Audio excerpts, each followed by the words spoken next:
प्रधानमंत्री फसल बीमा योजना खरीफ 2024 के आवेदन प्रारंभ हो चुके हैं। तो किसी भी किसान को आवेदन करना है तो आवेदन किस प्रकार से होगा, तो गूगल पे जाके लिखना है PMFBY और ये वाला पोर्टल दिखाई देगा। अभी आप स्क्रीन पे देख सकते हैं। इसे ओपन करेंगे। ओपन करने के बाद एक फार्मर घर बैठे आवेदन करने के लिए इस लिंक का इस्तेमाल कर सकता है। यहाँ पे जो इंश्योरेंस का प्रीमियम कितना आएगा वो यहाँ से देखा जा सकता है। इसी प्रकार से जो आप आवेदन करेंगे और आपका क्रॉप के अंदर कोई नुकसान होता है तो यहाँ से इसकी रिपोर्ट कर सकते हैं और एप्लीकेशन जो आवेदन किया है उसका स्टेटस आप यहाँ से देख सकते हैं।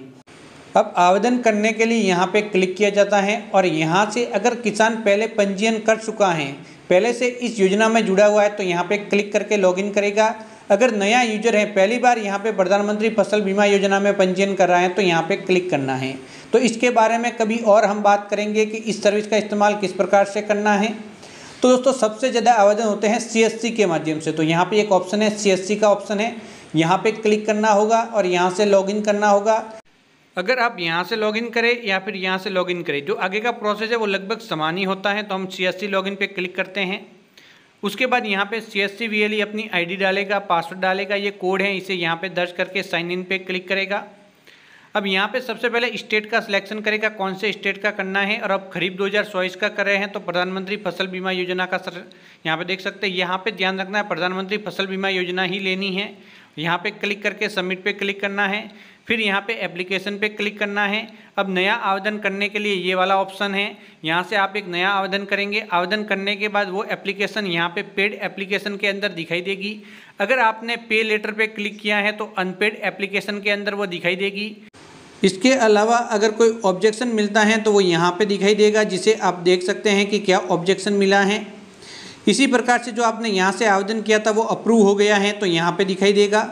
यहाँ से आवेदन किया था वो रिजेक्ट हो गया है तो यहाँ पे दिखाई देगा। तो यहाँ से आप सब कुछ स्टेटस देख सकते हैं। आवेदन के लिए यहाँ पे क्लिक करेंगे। उसके बाद सर्च बाय IFC, आप IFC कोड डाल के सर्च कर सकते हैं या फिर जनरल डिटेल डाल के भी सर्च कर सकते हैं। दोनों ही ऑप्शन यहाँ पे मिल जाते हैं। तो अगर यस करेंगे तो IFC कोड का ऑप्शन आएगा, नो करेंगे तो आपको स्टेट, डिस्ट्रिक्ट वगैरह एक एक करके डिटेल फिलअप करनी होंगी। तो दोनों के अंदर ज़्यादा अंतर नहीं है, लगभग समान ही प्रोसेस रहता है। तो यहाँ पे जब भी बैंक खाता सबसे पहले इसलिए मांगा जाता है कि बैंक खाता जैसे ही डालेंगे और किसान ने पहले से पंजीयन कर रखा है इस योजना में कभी भी, तो डायरेक्टली उसकी डिटेल ऑटोमेटिक फिलअप हो जाएगी। तो जैसे मैं यहाँ पे यस पे क्लिक करता हूँ, उसके बाद मैं यहाँ पे IFC कोड दर्ज करूँगा और वेरीफाई पे क्लिक करूँगा तो यहाँ पे सब कुछ डिटेल फिलअप हो जाएगी, ब्रांच नेम तक। अकाउंट टाइप में मैं यहाँ पे ले लूँगा अकाउंट किस प्रकार का, सेविंग है या फिर लोन अमाउंट है वो ले लूँगा। फिर सेविंग अकाउंट नंबर यहाँ पे लिखूँगा, उस अकाउंट नंबर को यहाँ पे कंफर्म करूँगा और उसके बाद click here to detail and continue पे क्लिक करूँगा। अगर इस बैंक खाते से पहले पंजीयन कर रखा है तो फॉर्म ऑटोमेटिक फिलअप हो जाएगा, अगर नहीं कर रखा तो आपको फिलअप करना होगा। तो आगे का फॉर्म यहाँ पे क्लिक करते ही खुल जाता है इस प्रकार से। तो सबसे पहले बैंक पासबुक पे किसान के क्या नाम लिखा हुआ है वो यहाँ पे लिखना है।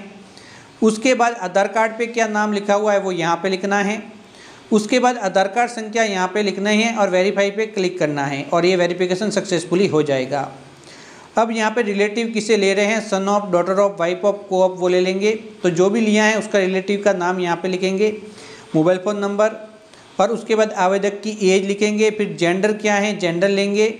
उसके बाद कैटेगरी लेंगे, जनरल, OBC, SC या फिर ST से बिलोंग करता है। फिर फार्मर किस प्रकार का है, जैसे मालिक हैं या फिर टैलेंट हैं या फिर यहाँ पे हिस्सेदार के रूप में ज़मीन ली हुई है तो वो आप ले लेंगे। फिर स्मॉल किसान है, माइग्रेट हैं या फिर अदर हैं वो आपको लेना होगा।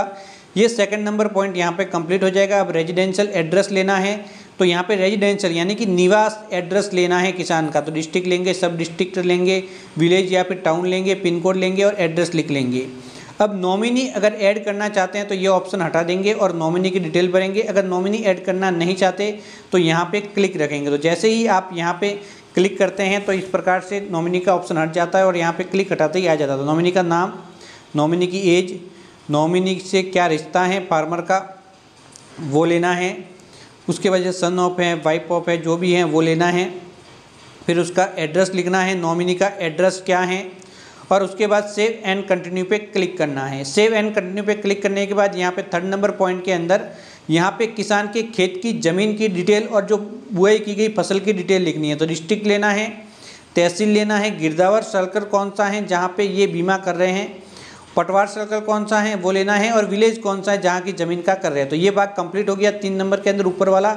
अब इसके अंदर जो ज़मीन अभी आपने ली है उसके अंदर अगर मिक्स क्रॉपिंग की गई है, एक से अधिक फसल की बुआई की गई है, तो यहाँ पे क्लिक करना होगा। अगर नहीं की गई तो आप डायरेक्टली आगे बढ़ेंगे। तो यहाँ पे क्लिक करने के बाद एक से अधिक फसल की अगर बुआई की गई है तो कौन कौन सी फसल है वो यहाँ पे ले लेनी है। तो जैसे कि एक मैंने ये ले लिया, अब दूसरी फसल लेंगे।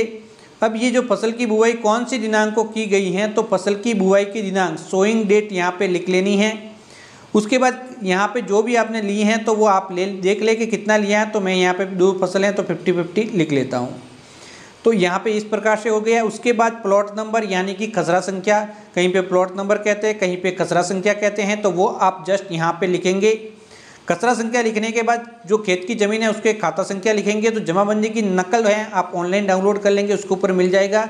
फिर वेरीफाई पे क्लिक करते ही ये डिटेल ऑटोमेटिक फिलअप हो जाएगी और ऐड क्रॉप पे क्लिक करके ऐड कर लेंगे। तो ये है मिक्स क्रॉपिंग अगर की गई है।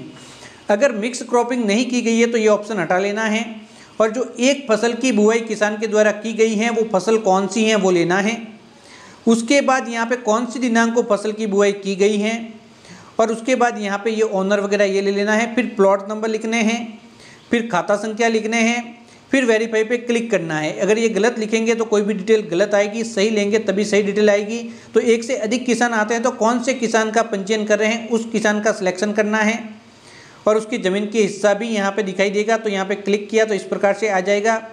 अगर इस ज़मीन पे पहले से कोई बीमा हो रखा है तो वो भी बता देगा।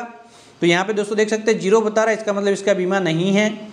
तो उसके बाद दोस्तों देख सकते हैं सबमिट पे क्लिक करेंगे और यहाँ पे डिटेल ऐड हो जाएगी, और देख सकते हैं कितना प्रीमियम वगैरह आएगा, सब कुछ यहाँ पे बताएगा, जिसका भुगतान आपको आगे जाके करना होगा। तो ये एक बार फार्मर को ज़रूर बता देना है।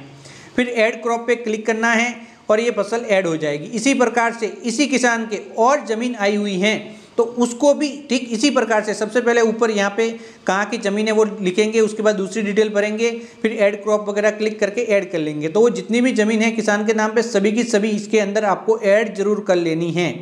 सभी ज़मीन ऐड करने के बाद जिस जिस फसल या फिर जिस जिस ज़मीन का वो बीमा करवाना चाहता है वो सभी ज़मीन ऐड हो जाने के बाद आपको डॉक्यूमेंट अपलोड करने हैं।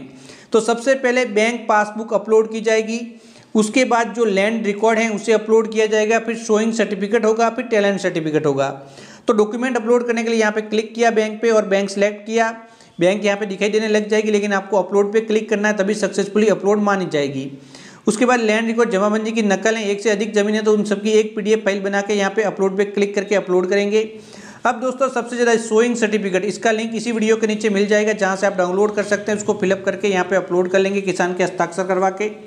अब दोस्तों यहाँ पे टैलेंट यानी कि कोई यहाँ टैलेंट के रूप में पंजीयन कर रहा है तो वो भी कर सकता है। दोस्तों देख सकते हैं इस प्रकार का ये प्रमाण पत्र आता है। तो सबसे पहले यहाँ पे किसान का नाम लिखना है, पिता का नाम, फिर निवास कहाँ का है, तहसील और जिला लिखना है। उसके बाद जो भी फसल की बुआई की गई उसकी डिटेल नहीं, फसल का नाम, खसरा संख्या, खाता संख्या, कौन से गांव के अंदर ज़मीन है, पटवार हल्का कौन सा है, कितनी ज़मीन है और कौन सी फसल की बुआई वगैरह की गई है, तो वो एक एक करके सब लिखने हैं। फिर किसान के हस्ताक्षर करवाने हैं, किसान के बैंक खाता यहाँ पे लिखना है और यहाँ पे दिनांक लिख लेनी है, और इस प्रकार से शोइंग सर्टिफिकेट तैयार हो जाता है। इसका लिंक इसी वीडियो के नीचे मिल जाएगा।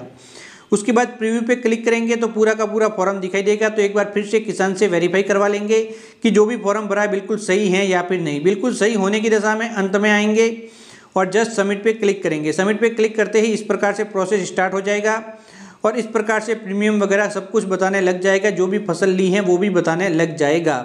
तो उसके बाद जस्ट मेक पेमेंट वाले ऑप्शन पे क्लिक करना है। पेमेंट गेटवे पे पहुंच जाएंगे। CSC ID के पासवर्ड यहाँ पे दर्ज करने हैं। उसके बाद वैलिडेट पे जस्ट आपको क्लिक करना है। वैलिडेट पे क्लिक करने के बाद CSC वॉलेट पिन यहाँ पे एंटर करने हैं। CSC वॉलेट पिन एंटर करने के बाद पे क्लिक करना है। पेमेंट सक्सेसफुली हो जाएगा और यहाँ पे आवेदन सक्सेसफुली सबमिट हो जाएगा। उसके बाद जस्ट यहाँ पे क्लिक करेंगे, आवेदन की रिसिप्ट दिखाई देगी जिसकी प्रिंट आउट निकाल के किसान को दे देंगे और इस प्रकार से किसान का प्रोसेस कंप्लीट हो जाएगा। उसके बाद आपको अपने ई-मित्र पे स्टेटस देखते रहना है कि इसका फॉर्म अप्रूव हुआ या फिर नहीं हुआ। रिजेक्ट मिलता है, सेंडबैक मिलता है तो किसान को बता देना है। सेंडबैक मिलता है तो कमी की पूर्ति आपको जरूर करनी होगी। तो इस प्रकार से CSC के माध्यम से प्रधानमंत्री फसल बीमा योजना में आवेदन किया जाता है।